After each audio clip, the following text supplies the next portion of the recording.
हाय बच्चों, मैं हूँ सिन्नी। मैं आपका अपनी क्लास में स्वागत करती हूँ। आज मैं फिफ्थ सेमेस्टर की हिंदी पढ़ाने चल रही हूँ। फिफ्थ सेमेस्टर की हिंदी का सेकंड पेपर है। चलिए हम लोग पढ़ते हैं। इसके पहले आपने 2 कवित्त पढ़ा था, अब अरिल पढ़ेंगे। तो चलिए हम लोग शुरू करते हैं पढ़ना। तो पहले हम क्या करेंगे, इन पंक्तियों का उच्चारण करेंगे। आइए उच्चारण करते हैं।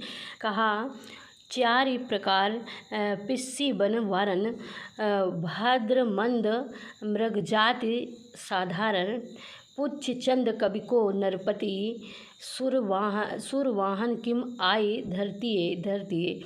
यानी प्रस्तुत पंक्तियाँ संदर्भ में लिखेंगे। संदर्भ जैसे दिया गया पूर्ववत, मतलब आपको बता चुके हैं कि प्रस्तुत पंक्तियाँ किससे ली गई हैं। पृथ्वीराज रासो के रीवा तट, जिसको हम कहते हैं नर्मदा नदी का तट, तो रीवा तट का वर्णन, प्रस्तुत पंक्तियाँ कहाँ से ली गई हैं? पृथ्वीराज रासो के रीवा तट वर्णन से ली गई हैं। और इस पंक्तियों के रचयिता कौन है? चंद्र बरदाई जी हैं। तो आइए, और प्रस्तुत पंक्तियों में जैसे आप संदर्भ लिखेंगे, क्या लिखेंगे? संदर्भ। तो संदर्भ में लिखेंगे जैसे ये लिखा हुआ है, फिर भी मैं बता दे रही हूँ कि प्रस्तुत पद्यांश में चामुंडराय पृथ्वीराज को क्या करते हैं? हाथियों की जाति के विषय में बताते हैं। क्या बताते हैं? हाथियों की जाति के विषय में बताते हैं। तो आइए हम लोग समझते हैं कैसे बताया उन्होंने, कैसे वर्णन किया। पंक्तियों को देखिए, उसको हम दे देंगे अभी आपके सामने, उसको स्क्रीनशॉट ले लीजिएगा। मान लो नहीं तैयार होता तो आप वहाँ से तैयार कर लीजिएगा।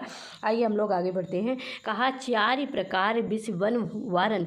इसके पहले आपने देखा कि पृथ्वीराज रासो ने पूछा था कि ये हाथियाँ जो रीवा तट पर पाई गई, इनकी उत्पत्ति कैसे हुई थी। तो चंद्र बरदाई ने जवाब दिया था इनको कि कैसे कैसे इनकी उत्पत्ति हुई, यानी कि रीवा तट पर कैसे आई, कैसे रीवा तट पर आके झुंड में रहने लगी, यानी अपना निवास बना ली। तो उन्होंने बताया कि शंकर जी ने अपने पसीने की बूंदों से क्या किया था? हाथी को तिलक किया, और हाथी क्या हो गया? सभी हाथियों का राजा, यानी गजराज बन गया। गज मीन्स हाथी, और राजा आप जान रहे हैं कि हाथियों का राजा यानी गजराज कौन, और उसका नाम ऐरावत पड़ा, जिसे क्या किया? इंद्र को सवारी, देवताओं के राजा इंद्र को सवारी करने के लिए दे दिया। और उसने क्या किया था?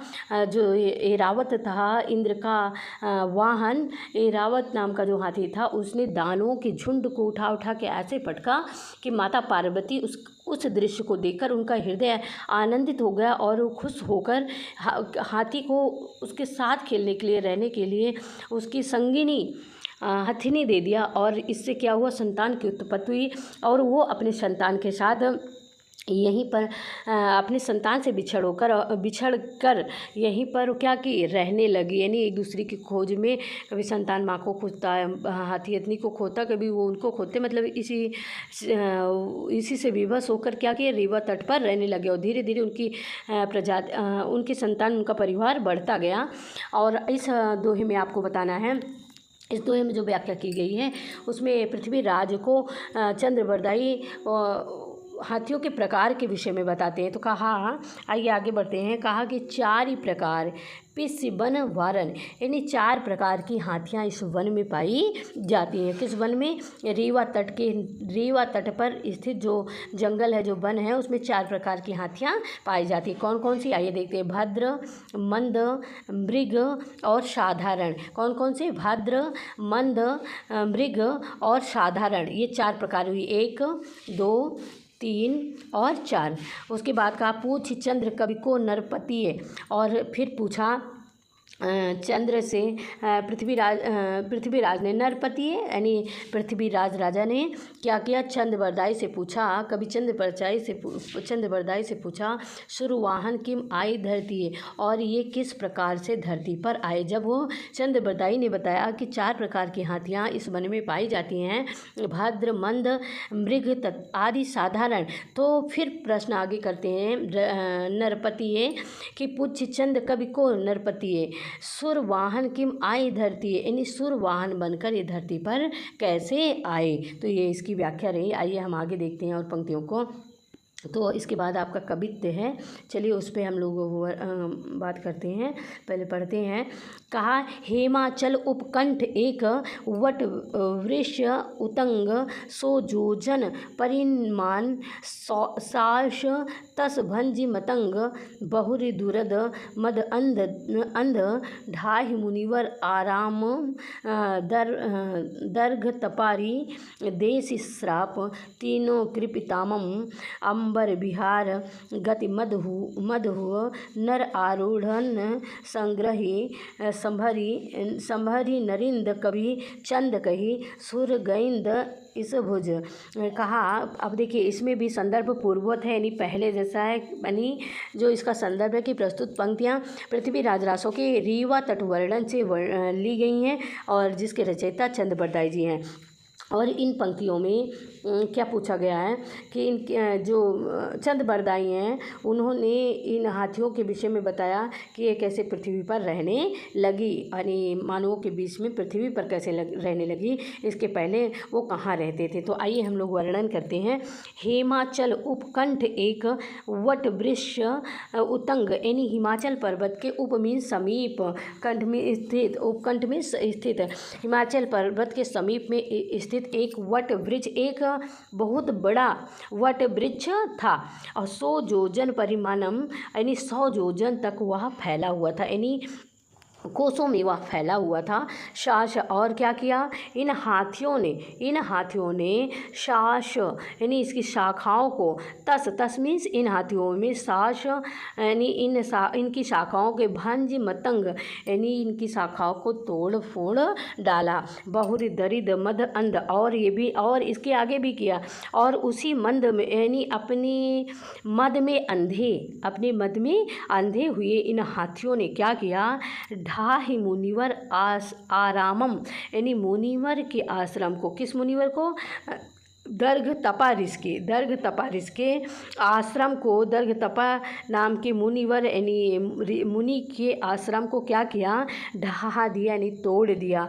और दीर्घ तपारी देश श्राप, और दीर्घ तपा ऋषि ने दे दिया, क्या दिया, श्राप दे दिया, किसको, इन हाथियों को, जिन हाथियों ने क्या किया था, दीर्घ तपा ऋषि के आश्रम को तोड़ दिया था, तो क्रोधित होकर उनको क्या दे दिए, श्राप दे दिए। दोनों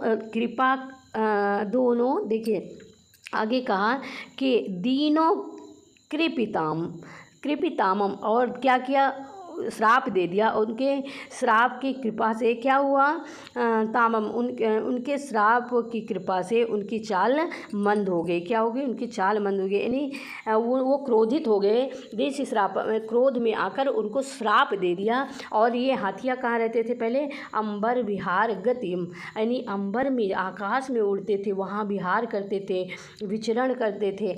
अब क्या हो गया, मंद हुआ नर आरूढ़म संग्रहित, यानी उनकी चाल क्या हो गई, मंद पड़ गई, मंदिगत, गति मंद दिया गया ना, क्या हुआ, अंबर बिहार गतिमंद, उनके श्राप की कृपा ऐसी हुई, दिनों यानी कृपा तामम, उन पर कृपा हुई कि उन जो आकाश में विचरण करते थे उनकी वह गति मंद हो गई। और मानवों ने क्या किया, उन्हें अपना वाहन बनाने के लिए संग्रहित करने लगे, इकट्ठा करने लगे, यानी अपने पास रखने लगे। फिर आगे कह रहे हैं कि संभरी दरिंद कभी चंद कही सुर गैंद इस भुज रहिए, सुर गैंद इस भुजी रहिए, यानी कहा संभरी दरिंद कभी चंद कही, संभार के राजा से कवि चंद कह रहे हैं, कहीं सुर गैंद इस भुज रहिए, और तब से क्या किया, ये यहाँ पर रहने लगे। तब से क्या किया इन्होंने, जब मानवों ने इन्हें क्या किया, अपना वाहन बना लिया, मानवों ने क्या किया, अपना वाहन बना लिया। तो संभल के राजा यानी पृथ्वीराज इस तरह देवताओं की वाहन, ये हाथी पृथ्वी पर रह गए। जब श्राप दे दिया कि आप आकाश में विचरण नहीं कर सकते हैं, अंबर विहार गति मंद हुआ, यानी अंबर विहार, आकाश की जो विहार करने की उनकी गति थी, उड़ने की जो गति थी वो मंद पड़ गई, और मंद पड़ गई तो क्या हुए, उड़ ही नहीं पाए। और जब उड़ नहीं पाए तो धीरे धीरे मानवों ने उनका संग्रह करना शुरू कर दिया, यानी जंगल से वो मानवों के बीच में धीरे धीरे रहने लगे। क्यों? क्योंकि उस समय मोटर गाड़ियाँ नहीं होती थी, उन्हें वो अपना वाहन बनाते थे।